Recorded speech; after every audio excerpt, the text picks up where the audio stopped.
25 अक्टूबर 2023 को पापांकुशा एकादशी है।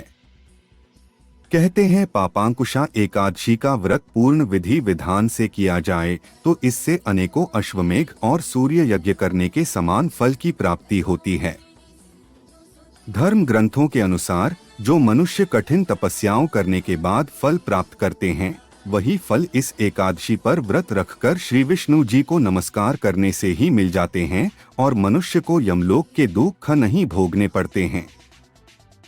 नमस्कार दोस्तों, सुनो सिर्फ इसको चैनल पर आप सभी का स्वागत है। अगर आप महादेव का भक्त हैं तो कमेंट में हर हर महादेव जरूर लिखें और अगर अभी तक आपने चैनल को सब्सक्राइब नहीं किया तो सब्सक्राइब कर ले। धन्यवाद।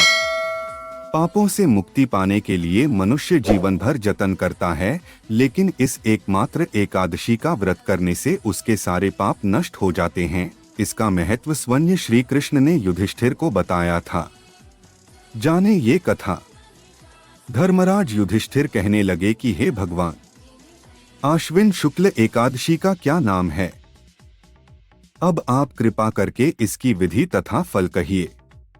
भगवान श्री कृष्ण कहने लगे कि हे युधिष्ठिर, पापों का नाश करने वाली इस एकादशी का नाम पापांकुशा एकादशी है। हे राजन, इस दिन मनुष्य को विधिपूर्वक भगवान पद्मनाभ की पूजा करनी चाहिए।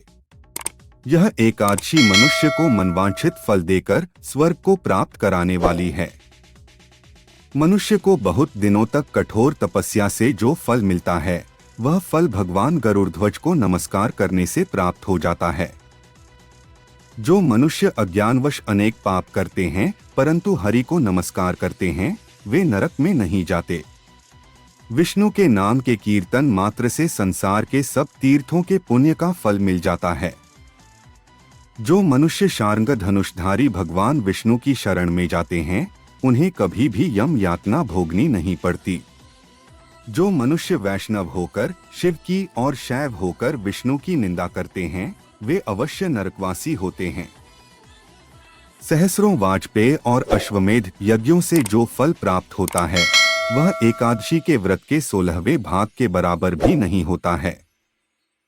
संसार में एकादशी के बराबर कोई पुण्य नहीं। इसके बराबर पवित्र तीनों लोकों में कुछ भी नहीं।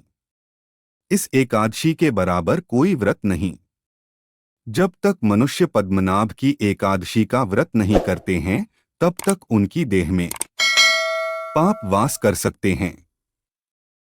हे राजेंद्र, यह एकादशी स्वर्ग, मोक्ष, आरोग्यता, सुंदर स्त्री तथा अन्न और धन की देने वाली है। एकादशी के व्रत के बराबर गंगा, गया, काशी, कुरुक्षेत्र और पुष्कर भी पुण्यवान नहीं हैं। हरिवासर तथा एकादशी का व्रत करने और जागरण करने से सहज ही में मनुष्य विष्णु पद को प्राप्त होता है। हे युधिष्ठिर, इस व्रत के करने वाले 10 पीढ़ी मातृपक्ष, 10 पीढ़ी पितृपक्ष, 10 पीढ़ी स्त्री पक्ष तथा 10 पीढ़ी मित्र पक्ष का उद्धार कर देते हैं। वे दिव्य देह धारण कर चतुर्भुज रूप हो, पीतांबर पहने और हाथ में माला लेकर गरुड़ पर चढ़कर विष्णुलोक को जाते हैं। हे नृपोत्तम, बाल्यावस्था, युवावस्था और वृद्धावस्था में इस व्रत को करने से पापी मनुष्य भी दुर्गति को प्राप्त न होकर सद्गति को प्राप्त होता है। आश्विन मास की शुक्ल पक्ष की इस पापांकुशा एकादशी का व्रत जो मनुष्य करते हैं, वे अंत समय में हरिलोक को प्राप्त होते हैं तथा समस्त पापों से मुक्त हो जाते हैं। सोना, तिल, भूमि, गौ, अन्न, जल, छत्री तथा जूती दान करने से मनुष्य यमराज को नहीं देखता। जो मनुष्य किसी प्रकार के पुण्य कर्म किए बिना जीवन के दिन व्यतीत करता है, वह लोहार की भट्टी की तरह सांस लेता हुआ निर्जीव के समान ही है। निर्धन मनुष्यों को भी अपनी शक्ति के अनुसार दान करना चाहिए तथा धन वालों को सरोवर, बाग, मकान आदि बनवाकर दान करना चाहिए। ऐसे मनुष्यों को यम का द्वार नहीं देखना पड़ता तथा संसार में दीर्घायु होकर धनाढ्य, कुलीन और रोगरहित रहते हैं। भगवान श्री कृष्ण ने कहा, हे राजन, जो आपने मुझसे पूछा वह सब मैंने आपको बतलाया। अब आपकी और क्या सुनने की इच्छा है?